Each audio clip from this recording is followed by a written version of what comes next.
আকাশবাণী কলকাতা। স্থানীয় সংবাদ পড়ছে প্রিয়া বিশ্বকর্মা। প্রথমে বিশেষ বিশেষ খবর।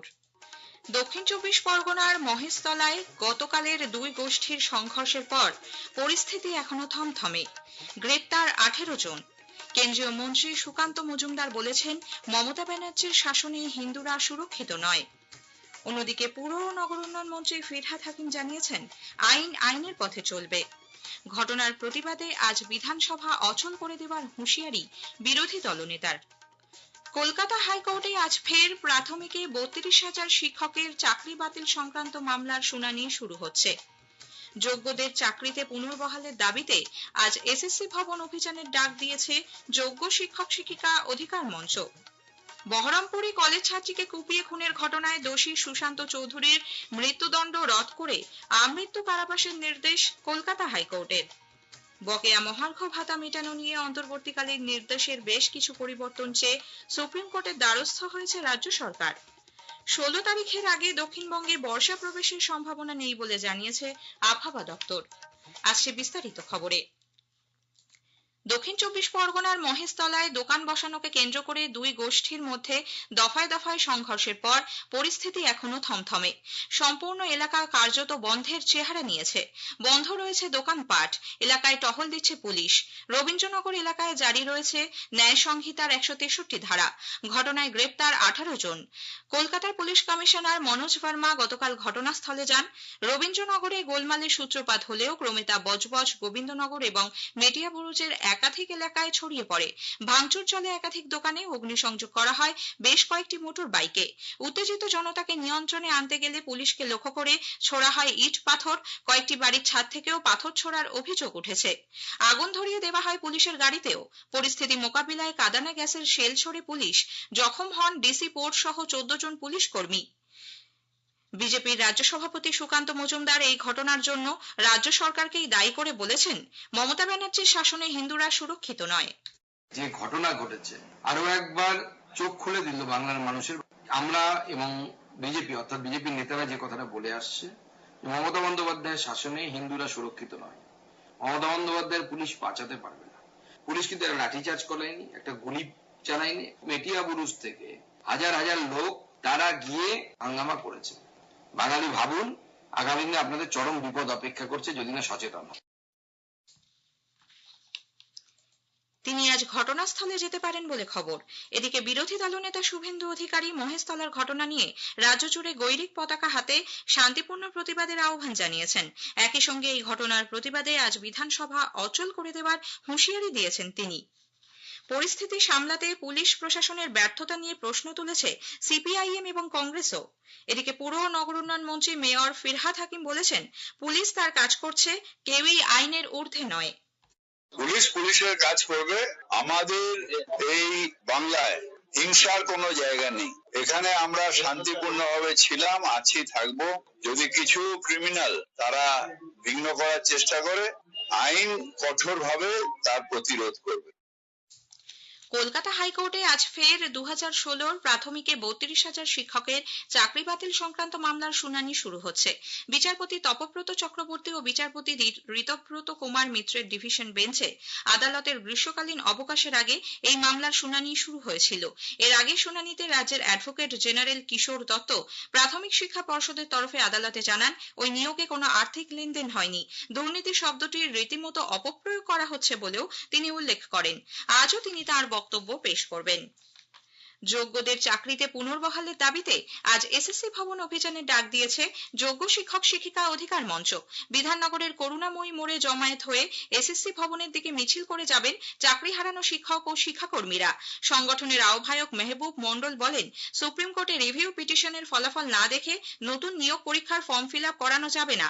এছাড়া যারা স্কুলে যাচ্ছেন তাদের সার্টিফাইড তালিকাও দিতে হবে। মুর্শিদাবাদের বহরমপুরে কলেজ ছাত্রী সুতপা চৌধুরীকে কুপিয়ে খুনের ঘটনায় দোষী সুশান্ত চৌধুরীর মৃত্যুদণ্ড রদ করে আমৃত্যু কারাবাসের নির্দেশ দিয়েছে কলকাতা হাইকোর্ট। একই সঙ্গে 50,000 টাকা জরিমানা দিতে হবে তাকে। বিচারপতি দেবাংশু বসাক ও বিচারপতি মোহাম্মদ শাব্বার রাশিদের ডিভিশন বেঞ্চ গতকাল নজিরবিহীন রায়ে নিম্ন আদালতের ফাঁসির নির্দেশ বাতিল করে এই সাজা দেন।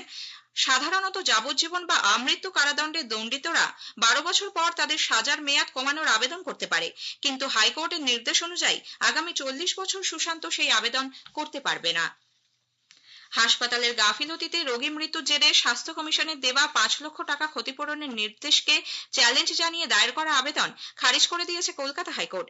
বিচারপতি তপব্রত চক্রবর্তী ও বিচারপতি ঋতব্রত কুমার মিত্রের ডিভিশন বেঞ্চ অবিলম্বে ওই বেসরকারি হাসপাতাল কর্তৃপক্ষকে ক্ষতিপূরণের টাকা দিতে বলেছে।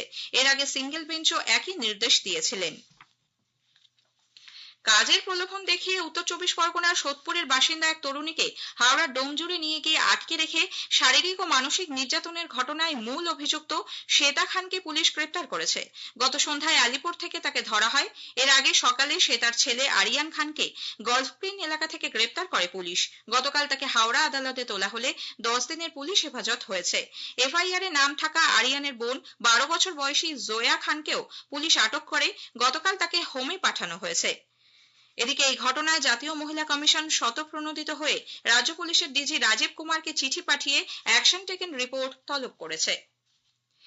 এবারে স্পটলাইটের বিষয়ে স্থূলতা ও তার প্রতিকার আলোচনায় অংশ নিয়েছেন বিশিষ্ট পুষ্টিবিদ নন্দিতা দাস। তার সঙ্গে কথা বলেছেন সন্দীপন দাশগুপ্ত।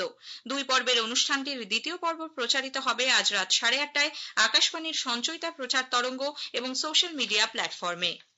স্থানীয় সংবাদ শুনছেন আকাশবাণী কলকাতা কেন্দ্র থেকে।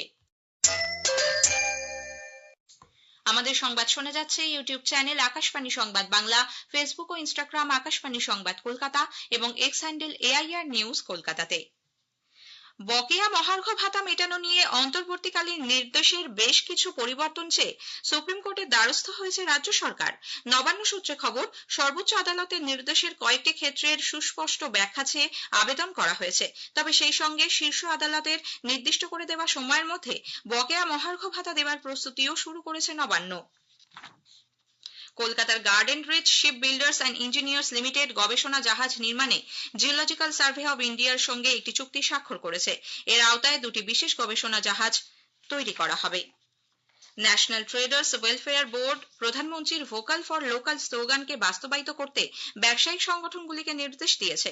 কলকাতায় 2 দিনের এক ব্যবসায়িক সম্মেলনে সংস্থার চেয়ারম্যান সুনীল জে সিংহি বলেন, বিকশিত ভারতের পরিকল্পনাকে এগিয়ে নিয়ে যেতে ভোকাল ফর লোকাল স্লোগানকে বাস্তবায়িত করা একটি গুরুত্বপূর্ণ পদক্ষেপ। অপারেশন সিন্দুরে ভারতীয় সেনা যে অস্ত্র ব্যবহার করেছে তা দেশে উৎপন্ন হয়েছে, তাই দেশে উৎপাদিত পণ্য ব্যবহারের জন্য ব্যবসায়িক প্রতিষ্ঠানগুলিকে সচেতন করতে এই সম্মেলনের আয়োজন করা হয়েছে। বিকশিত কৃষি সংকল্প অভিযানের আওতায় উত্তর দিনাজপুরের কালিয়াগঞ্জ ব্লকের মনোহরপুরে একটি আলোচনা চক্রে গতকাল যোগ দেন এলাকার মহিলারা। তারা অনেকেই কৃষিকাজের পাশাপাশি বাড়িতে পশুপালন করে স্বনির্ভর হয়েছেন। এদিকে ঝাড়গ্রামে কৃষি বিকাশ কেন্দ্রের সহায়তায় জেলা জুড়ে চলছে বিকশিত কৃষি সংকল্প অভিযান। অস্বস্তিকর তাপমাত্রা থেকে রেহাই পেতে মানুষ এখন তাকিয়ে বর্ষার দিকে। বিক্ষিপ্তভাবে আজ থেকে হালকা বৃষ্টি হওয়ার সম্ভাবনা থাকলেও 16 তারিখের আগে দক্ষিণবঙ্গে বর্ষা প্রবেশের সম্ভাবনা নেই। একটি প্রতিবেদন। দক্ষিণ পশ্চিম মৌসুমী বায়ু মে মাসের শেষেই প্রবেশ করেছে উত্তরবঙ্গে, কিন্তু দক্ষিণবঙ্গে সে ছিল অধরা। বিগত কয়েকদিন অস্বস্তিকর গরমে নাজেহাল রাজ্যবাসী। তবে এবার আসার কথা শোনালো আলিপুর আবহাওয়া দপ্তর। 14 তারিখের মধ্যেই মধ্য ও পূর্ব ভারতে অগ্রসর হবে দক্ষিণ পশ্চিম মৌসুমী বায়ু। 16 তারিখের মধ্যে না হলেও তারপর দক্ষিণবঙ্গে প্রবেশ করার সম্ভাবনা রয়েছে বর্ষার, এমনটাই জানালেন আবহাওয়া দপ্তরের পূর্বাঞ্চলীয় প্রধান ডক্টর সোমনাথ দত্ত। দক্ষিণবঙ্গের বাঁকুড়া, 2 মেদিনীপুর, 2 24 পরগনা, নদিয়া, হাওড়া, হুগলি, কলকাতায় কিছু কিছু জায়গাতে হালকা মাঝারি বৃষ্টিপাত হওয়ার সম্ভাবনা রয়েছে। 13 তারিখে গোটা পশ্চিমবঙ্গের সব জেলাতেই বিক্ষিপ্তভাবে থান্ডারস্টর্ম, লাইটনিং এবং তার সাথে ঝোড়ো হাওয়া থাকার সম্ভাবনা আছে। 15, 16, 17 এই 3 দিন অধিকাংশ স্থানেই বৃষ্টিপাতের সম্ভাবনা আছে। দক্ষিণবঙ্গে মৌসুম 16 তারিখের আগে আসবে বলে আমাদের মনে হয় না। কাশফিন নাহার, আকাশবাণী সংবাদ, কলকাতা। যাত্রীদের নিরাপত্তা, সুরক্ষা এবং সুবিধার কথা বিবেচনা করে পূর্ব রেলের শিয়ালদা ডিভিশন দমদম ক্যান্টনমেন্ট বনগা শাখায় আজ থেকে পরীক্ষামূলকভাবে 5টি নতুন লোকাল ট্রেন চালানোর সিদ্ধান্ত নিয়েছে।